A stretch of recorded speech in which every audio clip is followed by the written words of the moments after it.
हाँ, so I'm talking about the gaseous exchange in plant. इसमें पहला पॉइंट मैंने स्टोमाटा वाला पॉइंट कवर किया. Second point aerated soil. अगर कोई सॉइल एरेटेड जिसमें sufficient amount of air present है, अगर ऐसी सॉइल है जिस सॉइल में एयर प्रेजेंट है, जब उस सॉइल में पानी जाएगा, बारिश का पानी, यहाँ पानी को डालते हैं तो उसमें जो एयर है ना, एरेटेड सॉइल में एयर में ऑक्सीजन और पानी कंबाइन होगा, यानी ये पानी के साथ ऑक्सीजन मिक्स होके, पानी के साथ ऑक्सीजन डिसॉल्व होके उस रूट के सरफेस पे लगेगा, प्लांट के रूट के ऊपर लगेगा. उस पानी में जो डिसॉल्व ऑक्सीजन है, जब वो रूट पानी को एब्सॉर्ब करेगी, पानी को एब्सॉर्ब करने के टाइम पे वो ऑक्सीजन भी एब्सॉर्ब कर लेगी. So this is how certain amount of oxygen enter in the plant with the help of water. As we know, root hairs present in the root region is responsible for absorbing the water. अगर वो aerated soil है, जहाँ पे हवा है, जिस हवे में ऑक्सीजन है, तो पानी के साथ ऑक्सीजन भी एब्सॉर्ब होगा. And the next point is woody plants. Now woody plants में चाहे वो shrubs हैं, चाहे वो trees हैं, कोई भी प्लांट जिसमें वुडी पार्ट, लकड़े वाला पार्ट, हार्ड पार्ट ज्यादा है, ऐसे प्लांट के यूजुअली जो ओल्ड स्टेम होते हैं या उसके जो ट्रंक वाले पार्ट होते हैं या उसके रूट वाले पार्ट में numerous fine perforations are present and those perforations are called as lenticels. Lenticels are the perforation which is again meant for gaseous exchange. क्योंकि लीव से ऑक्सीजन का डिफ्यूज होके नीचे तक आना, लीव से डिफ्यूज होके नीचे तक आना, इट्स क्वाइट टीडियस जॉब, और उतनी जल्दी वो डिफ्यूजन हो भी नहीं सकता. इसलिए लोअर साइड में जो ओल्ड पार्ट है, जैसे ट्रंक है या फिर उसकी मेन स्टेम है, ब्रांचेस हैं, even sometime in roots, they have numerous perforations called as lenticels meant for gaseous exchange. If you remember 11th में आपने एक रूट मॉडिफिकेशन में पढ़ा था न्यूमेटोफोर्स करके. न्यूमेटोफोर्स जो मैंग्रोव्स में प्रेजेंट है, कुछ मैंग्रोव्स में प्रेजेंट है, जिसकी रूट्स बाहर आ जाती हैं, जिसे हम न्यूमेटोफोर्स कहते हैं. न्यूमेटोफोर्स के ऊपर छोटे छोटे होल्स थे, खड्डे थे, जिन्हें लेंटिसल्स कहते हैं, जो गैसियस एक्सचेंज के लिए रिस्पॉन्सिबल है. So these are about the mechanism of gaseous exchange in plant. अब एनिमल्स के बारे में हम देखते हैं. Now respiration in animal. Just now we have seen the respiration in plants. Plants में respiration के लिए we have limited options. जैसे आपने प्लांट में स्टोमाटा के बारे में पढ़ा, प्लांट में आपने लेंटिसल्स के बारे में पढ़ा, इवन रूट के थ्रू थोड़ा बहुत ऑक्सीजन का एब्जॉर्प्शन होता है. बट एनिमल्स में numerous options are present. Wide varieties of respiratory organs are present in animal. Different animal have different respiratory mechanism. Different animal they have the different respiratory surface through which the oxygen enters in the body. तो animals में हमारे पास बहुत सारे अलग-अलग options हैं. Now complexity of animal. Animal कितना complex है, उसकी body कितनी complex बनी है, एंड सराउंडिंग मीडिया, वो किस कंडीशन में, किस एनवायरमेंट में रहता है, उसके हिसाब से उसकी रेस्पिरेटरी सरफेस इवॉल्व हुई है. फॉर एग्जाम्पल कुछ ऑर्गेनिज्म बहुत सिंपल हैं, they are unicellular. For example amoeba, paramecium, they are unicellular. Body में कॉम्प्लेक्सिटी है ही नहीं, एक ही सेल के ऑर्गेनिज्म है, और सराउंडिंग मीडिया क्या है, उनका सराउंडिंग मीडिया वाटर है. तो डायरेक्टली वो वाटर में जो ऑक्सीजन है उसको अपनी सेल मेम्ब्रेन के थ्रू इम्बाइब, एब्सॉर्ब कर लेते हैं. तो उसके अंदर एकदम सिंपल मैकेनिज्म है. अभी हम एक कॉम्प्लेक्स ऑर्गेनिज्म है, अभी हमारे लिए तो पॉसिबल नहीं कि हम स्विमिंग पूल में जाएं और हमारी स्किन से ऑक्सीजन एब्सॉर्ब होकर अंदर चला जाए. This is not possible for us. अभी हमारे अंदर ये जितने भी हायर एनिमल्स हैं, उसके अंदर रेस्पिरेशन का अलग मैकेनिज्म है.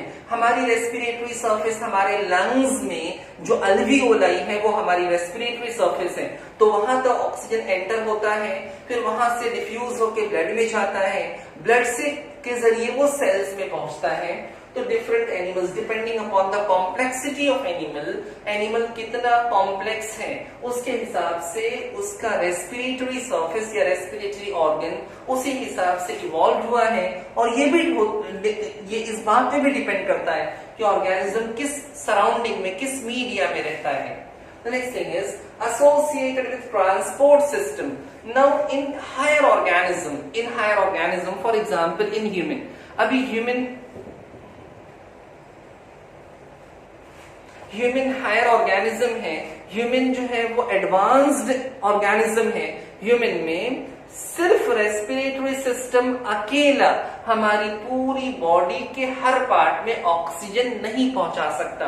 फॉर एग्जाम्पल जैसे हमने इंस्पायर किया ना, when we take the air into the lungs, वापस से याद दिलाएं, हवा नॉस्ट्रिल से होती हुई nasal cavity, pharynx, लैरिंग्स, trachea, bronchi, secondary bronchi, tertiary bronchi, bronchiole, alveoli तक हवा पहुंचती है, अल्वियोलाई तक हवा पहुंचती है।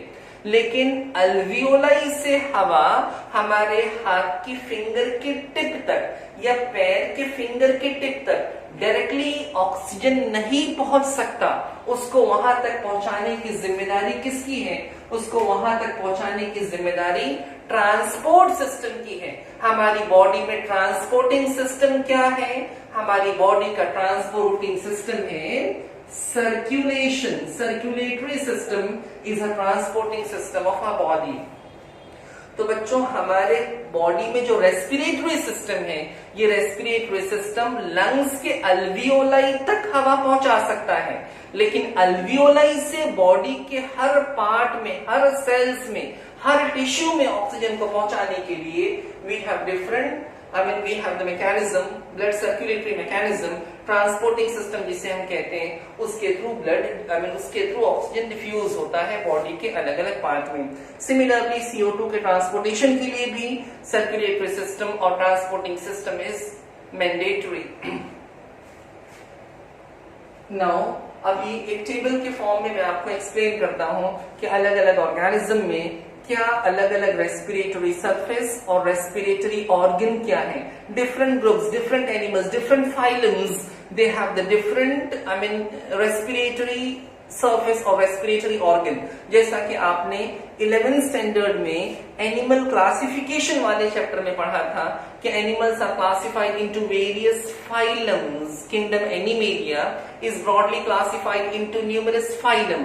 आपने phylum porifera, coelenterata, that is उसके बाद ctenophora, platyhelminth, aschelminth, annelida, arthropoda, mollusca, echinodermata, hemichordata, chordata, ये सभी फाइलम्स जो आपने पढ़े थे, ये सभी फाइलम्स में अलग अलग ग्रुप में किस तरह गैस एक्सचेंज होती है, क्या रेस्पिरेटरी सरफेस है, उनके अंदर क्या रेस्पिरेटरी ऑर्गन है, this all thing will study with the help of table.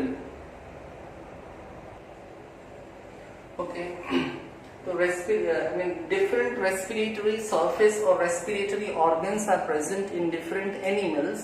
उसकी लिस्ट यहाँ पे मैंने दी है। यहाँ पे 9 examples are given. The same thing is given in your textbook also. This is the column for organism. ये organism का column है, ये उनका habitat है, वो कहाँ पे रहते हैं, और ये उनका respiratory surface या respiratory organ है। एक एक करके हम देखते हैं। The first part is protista, sponges and coelenterates. बेटा प्रोटिस्टा किसे कहते हैं? Unicellular eukaryotic organisms are called as protista. Sponges they belong to phylum poriferans, जिसमें स्पॉन्जेस हमने पढ़ा था, और सीलेंट्रेट्स जिसे हम नाइडेरियंस भी कहते हैं, जिसमें जेलीफिश और हाइड्रा का एग्जाम्पल आता है। तो ये सारे ऑर्गेनिज्म जो है ये एक्वेटिक ऑर्गेनिज्म है, और इनको ऑक्सीजन कैसे मिलता है, इनकी बॉडी में ऑक्सीजन डिफ्यूज होकर एंटर कैसे होता है?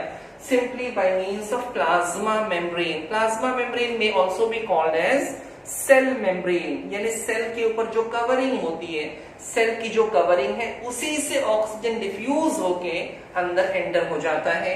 They do not have any specialized respiratory organ, they do not have any specialized respiratory mechanism. सिर्फ डिफ्यूजन के थ्रू ऑक्सीजन एंटर हो जाता है, जिससे उनका काम चल जाता है।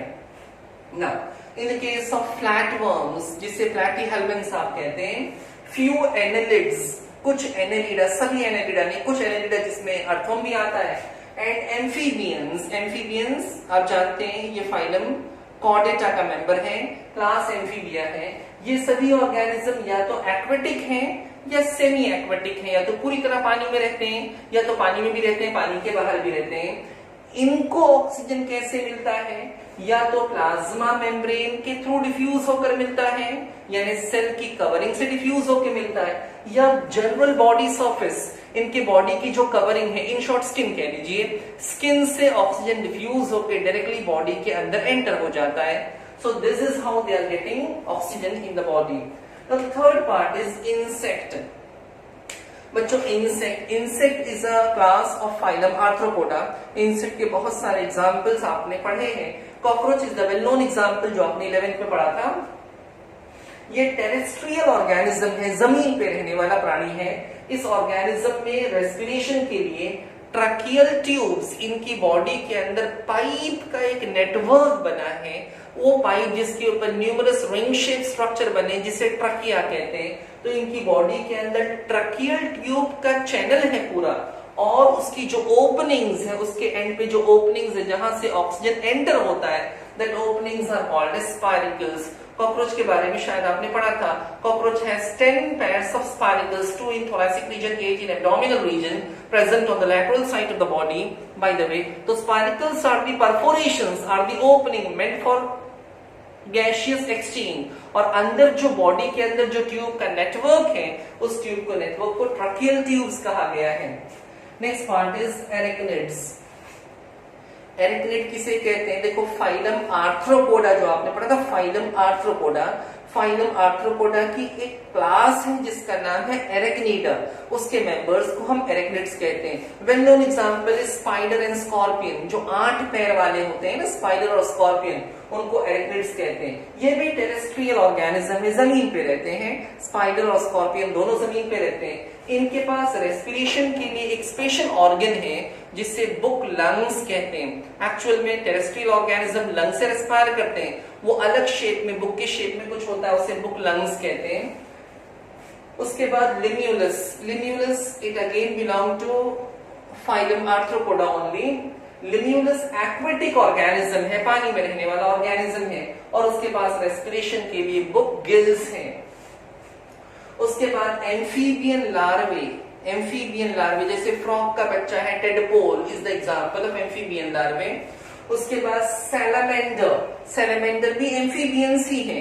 एडल्ट सैलामेंडर में या फ्रॉग के लार्वे में सैलामेंडर ना लिजर्ड के जैसी दिखती है, मगर एम्फीबिया है, पानी में भी रहती है, पानी के बाहर भी रहती है, पानी के बाहर कुछ देर तक सर्वाइव कर सकती है। ओके, तो ये ऑर्गेनिज्म जो है ये एक्वेटिक है, लेकिन इनके पास रेस्पिरेशन के लिए एक्सटर्नल गिल्स हैं। मतलब इनके फैरेंजियल रीजन के पास से गिल्स ना बाहर की तरफ ऐसे फेदर्स के जैसे निकले हुए गिल्स रहते हैं, बाहर लटकते रहते हैं। तो बाहर निकले हुए गिल्स जो है that is called as external gills. उसके बाद fishes, a very good example, आप सबने देखा है, फिशेस के पास भी गिल्स होती हैं, मगर फिशेस की गिल्स बाहर निकली भी नहीं है, वो अंदर की साइड में है। They are called as internal gills, as you might be knowing in the case of bony fishes, जिसे आपने ऑस्ट्रिक्टाइस के नाम से पढ़ा था। उसके ऊपर ना यहाँ पे साइड में कवरिंग होती है, ऑपरक्यूलम नाम की कवरिंग होती है, जिसके अंदर गिल्स प्रेजेंट होती है। तो गिल्स इंटरनल होती है इन ऑल द फिशेस। उसके बाद reptiles, birds and mammals. Reptiles, कोई भी रेप्टाइल, चाहे वो लिजर्ड है, स्नेक है, क्रोकोडाइल है, कोई भी रेप्टाइल है। बर्ड्स में जितने भी बर्ड्स हैं, और मैमल्स भी आप जानते हैं, even we come under the category of mammals. ये सभी ऑर्गेनिज्म टेरेस्ट्रियल हैं। अब इसमें कंफ्यूज मत होना, कुछ मैमल्स एक्वेटिक होते हैं, कुछ रेप्टाइल्स भी पानी में काफी वक्त गुजारते हैं या एक्वेटिक होते हैं, you can say, but for respiration they do not have gills. Although they are aquatic, they may be aquatic, but they do not have gills. They always respire with the help of lungs. इसीलिए example crocodile, जो ज्यादा वक्त पानी में गुजारता है, लेकिन crocodile को सांस लेने के लिए बार बार सरफेस पे आना पड़ेगा। टर्टल ज्यादा टाइम पानी में रहती है, लेकिन सांस लेने के लिए उसको सरफेस पे आना पड़ेगा।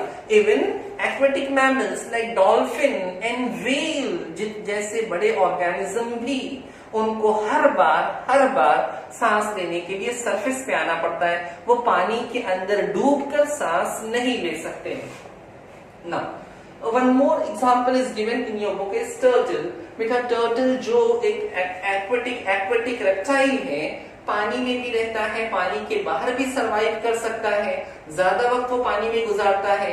अब जब वो पानी में है तो उसके पास ऑप्शन ये है कि सरफेस पे आके अपने नॉस्ट्रल को बाहर निकाल के सांस ले, जिससे उसे ऑक्सीजन मिल जाएगा। बिकॉज ये टर्टल के पास गिल्स नहीं है कि वो पानी में रेस्पायर कर सके, ये एक ऑप्शन। दूसरा ऑप्शन ये है कि turtle can even respire with the help of cloaca under water. जब वो पानी में डूबा हुआ है तो वो क्लोएका की मदद से, क्लोएका क्या है, क्लोएका उसके एब्डोमिनल रीजन में एक कॉमन चैम्बर, एक कॉमन जो ओपनिंग है, क्लोएका वो कंपार्टमेंट, वो चैम्बर है जहां पे उसकी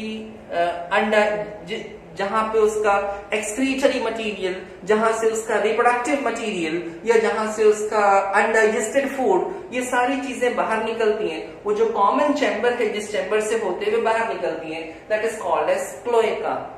ओके, और उसकी ओपनिंग को क्लोइकल अपर्चर हम कहते हैं। तो cloaca is a, no doubt it is responsible for performing numerous other activities, but apart from all those activities it also helps in exchange of gas. Cloaca gaseous exchange में भी useful है। तो ये अलग अलग एनिमल्स का पूरा table मैंने आपको बताया कि how do they respire, they use different respiratory surface और they use different organs, respiratory organs under different condition, under different habitat.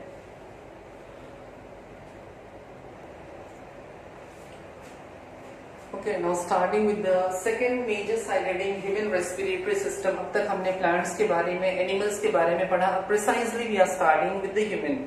Now human respiratory system, as you know, respiration के लिए humans में lung is the main, lung is the respiratory organ.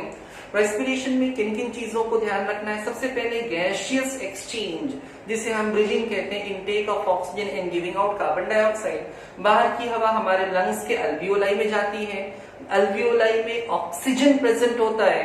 Second step में alveoli से oxygen diffuse होकर के blood में जाता है, ब्लड का ट्रांसपोर्टेशन होता है, और फाइनल स्टेप में वो जो ब्लड में ऑक्सीजन है वो डिफ्यूज होकर सेल्स में जाता है, जैसा मैंने आपको पहले मैकेनिज्म में बताया था। उसके बाद सेल के अंदर रिएक्शन होता है, CO2 का फॉर्मेशन होता है, CO2 वहां से डिफ्यूज होकर ब्लड में आएगा, ब्लड से डिफ्यूज होकर के वो अल्वियोलाई में आएगा, अल्वियोलाई से एक्सपीरेशन, एक्सेलिंग, जब हवा हम बाहर निकालेंगे तो वो CO2 बाहर निकल जाएगा।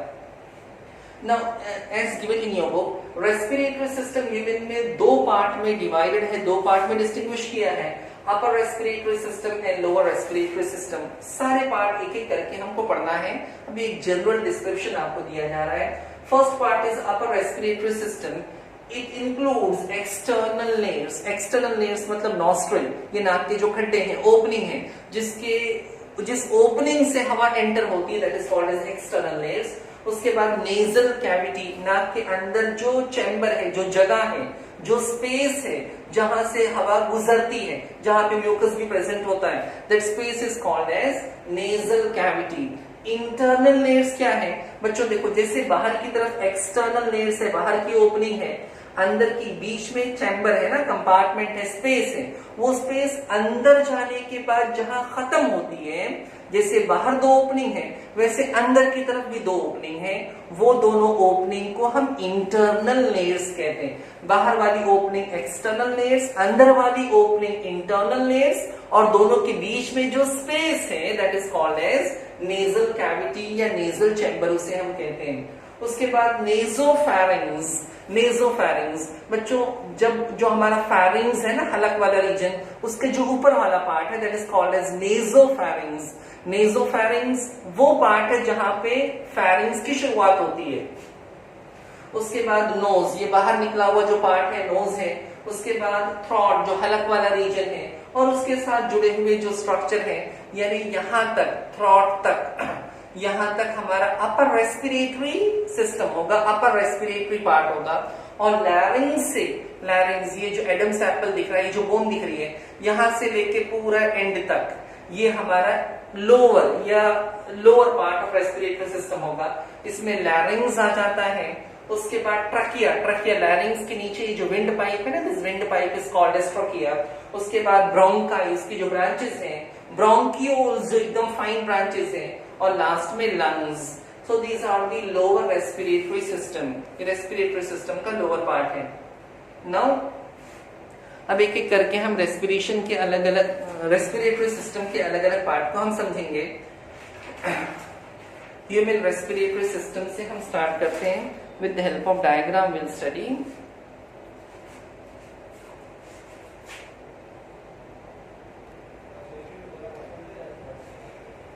Okay, now starting with the human respiratory system, we have to see the complete detail of human respiratory system with the help of diagram. Now in this diagram, before starting with the detail, I hope you are getting this diagram. ये दोनों lungs हैं, ये इंसान का चेहरा समझ में आ रहा है. ये इसकी nostril nasal opening है, ये nasal chamber है, ये इसकी oral opening है, मुंह वाली opening है. This is the buccal cavity. उसके बाद this common part is a pharynx. उसके बाद ये larynx है, Adam's apple वाला part है. आगे वाला पाइप ट्रकिया है और पीछे वाला पाइप ईसोफेगस, जो डाइजेस्टिव सिस्टम का पार्ट है, उसके बारे में हमको नहीं पढ़ना है. ये ट्रकिया डिवाइड होके दो पाइप बनता है. Each pipe is called as bronchus, plural bronchi है. Bronchus divide and redivide and redivide and redivide, finally having numerous alveoli covered by fine blood capillaries. एक एक करके हम पढ़ेंगे. जो पार्ट हम पढ़ते जाएंगे उसको हम लेबल भी करते जाएंगे. Starting with the first part.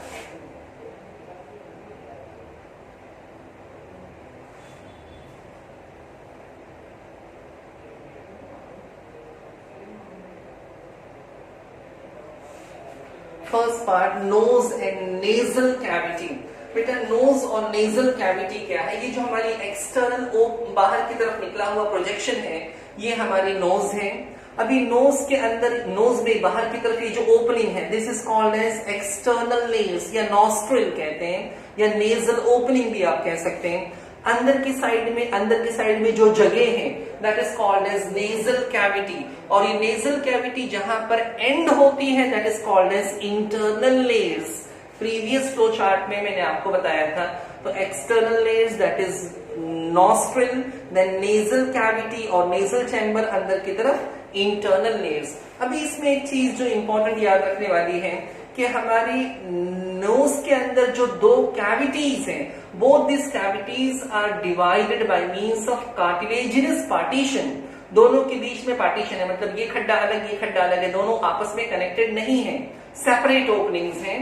तो ये जो बीच में पार्टीशन है, कार्टिलेज का बना हुआ पार्टीशन है, this partition is called as mesethmoid और मिसिथमॉइडल कार्टिलेज. नोज के अंदर जो नेजल कैविटी के अंदर जो पार्टीशन है, उस पार्टीशन का नाम मैं आपको बता रहा हूं. उसका नाम है मेसिथमॉइडल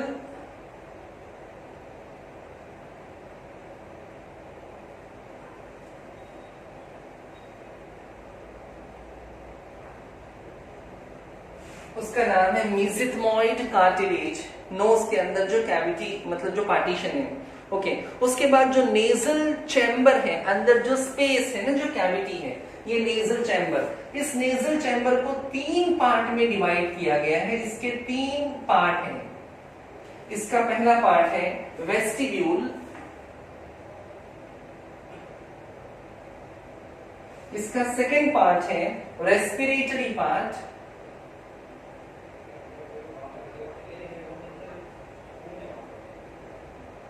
respiratory part may also be called as conditioner.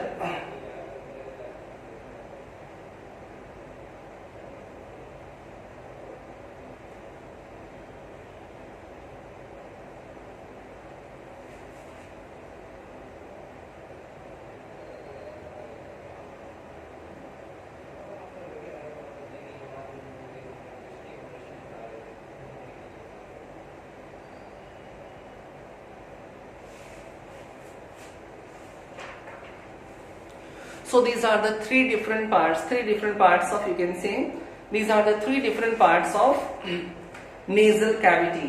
इसमें पहला पार्ट जो आपकी बुक में दिया है वेस्टिब्यूल. वेस्टिब्यूल क्या है बेटा? Vestibule is the outermost part, is a proximal part. Nasal opening के जस्ट अंदर जो पार्ट है उसे हम वेस्टिब्यूल कहते हैं. वेस्टिब्यूल में क्या प्रेजेंट होता है? वेस्टिब्यूल में numerous hairs are present and they are responsible for trapping the dust particle or any large size particle which enters in our nasal cavity during inspiration.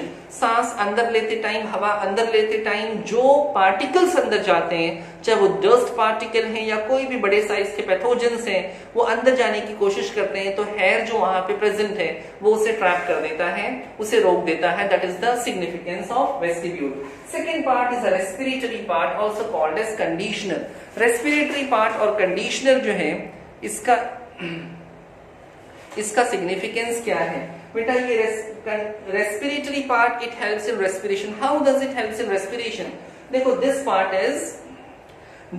Is richly supplied with the fine blood vessels. इसमें बहुत सारी blood vessels होती हैं. ये blood vessels जब वहां से हवा गुजरती है ना, मतलब वेस्टिब्यूल से होते हुए अंदर की तरफ जब हवा गुजरती है, रेस्पिरेटरी पार्ट से पहुंचती है, तो वहां से गुजरते टाइम हवा हल्की सी मॉइस्ट हो जाती है और थोड़ी सी वार्म हो जाती है, यानी थोड़ी सी नम हो जाती है और थोड़ी सी गर्म हो जाती है.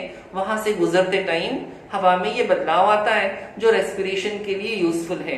उसके बाद थर्ड पार्ट है ऑल्फैक्टरी या सेंसरी चैम्बर. ये किस लिए प्रेजेंट होता है? नाम से पता चल रहा है. It is responsible for sense of, responsible for olfaction. That is जो स्मेलिंग एबिलिटी होती है नाक की मदद से जो हम सूंघ सकते हैं, तो वो इस ऑल्फैक्टरी अंदर की तरफ ना, सबसे अंदर की तरफ ये पार्ट है. सबसे बाहर की तरफ वेस्टिब्यूल है, बीच में रेस्पिरेटरी पार्ट है, ऑल्फैक्टरी पार्ट सबसे अंदर की तरफ है. वहां पे कुछ स्पेशल एपिथेलियम होते हैं जो म्यूकस से कोटेड रहते हैं, और वहां से हवा जब गुजरती है तो उसकी स्मेल को वो डिटेक्ट करके मैसेज को हमारे ऑल्फैक्टरी लोब्स जो ब्रेन में प्रेजेंट है वहां तक पहुंचाते हैं. So we are able to distinguish the smells with the help of this part. So we are able to receive the impulse rather. Okay. उसके बाद नेक्स्ट पार्ट जो आपकी बुक में दिया है, that is pharynx.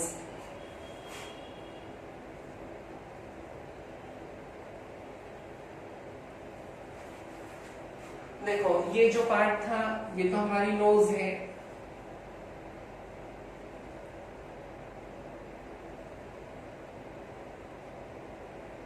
ये नॉस्ट्रिल है.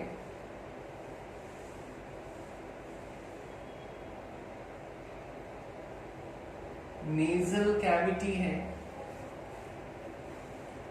उसके बाद ये वाला पार्ट इज pharynx. ये पूरा पार्ट pharynx है. बेटा, pharynx in short it is a muscular pipe. It is a muscular structure, cylindrical structure, which is basically a common passage for passing the food and for passing the air. अभी pharynx में भी अलग अलग parts होते हैं, अलग अलग, which is not very much clear in this diagram, लेकिन pharynx में भी अलग अलग part हैं. देखो, हमारा pharynx ये एक ऐसा common passage है जहां से हवा भी गुजरती है, जहां से खाना भी गुजरता है. pharynx के 3 पार्ट हैं, वो तीनों पार्ट में सीक्वेंस में यहाँ पे लिख के आपको समझाता हूँ. pharynx का पहला पार्ट है nasopharynx.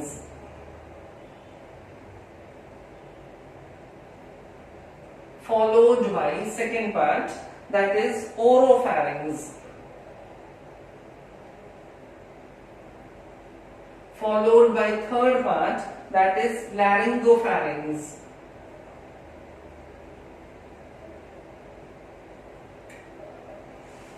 Okay, so these are the different parts. अब इसमें जो ऊपर वाला पार्ट है nasopharynx, ये सबसे ऊपर वाला पार्ट है. जहां पे नेजल कैविटी एंड होती है, इसमें यहीं पे प्रेजेंट होता है, सबसे ऊपर की तरफ प्रेजेंट होता है नेजोफैरिंग्स. नेजल कैविटी के एंड होते ही नेजोफैरिंग्स प्रेजेंट होगा. ओरोफैरिंग्स मिडिल पार्ट है. नेजोफैरिंग्स इज फॉलोड बाय ओरोफैरिंग्स. इन दोनों के बीच में नेजोफैरिंग्स और ओरोफैरिंग्स के बीच में प्रेजेंट होती है पैलेट बोन. यहां पे प्रेजेंट है पैलेट बोन, पैलेंटाइन बोन. आपने 11th में ह्यूमन स्केलेटन में फेशियल बोन में पैलेट बोन का नाम सुना था, जो हमारी बकल कैविटी में ऊपर की तरफ प्रेजेंट है. ऊपर की तरफ ये अंदर की साइड में जाती है, उसे पैलेट बोन कहते हैं. तो ये दोनों के बीच में प्रेजेंट है पैलेट बोन. उसके बाद थर्ड पार्ट है लैरिंगोफैरिंग्स. लैरिंगोफैरिंग्स सबसे नीचे की तरफ, लैरिंग्स के करीब में जो हिस्सा प्रेजेंट है उसे लैरिंगोफैरिंग्स कहते हैं. ओके अभी फेरेंज में एक और ऑर्गन प्रेजेंट है जिसका नाम है टॉन्सिल।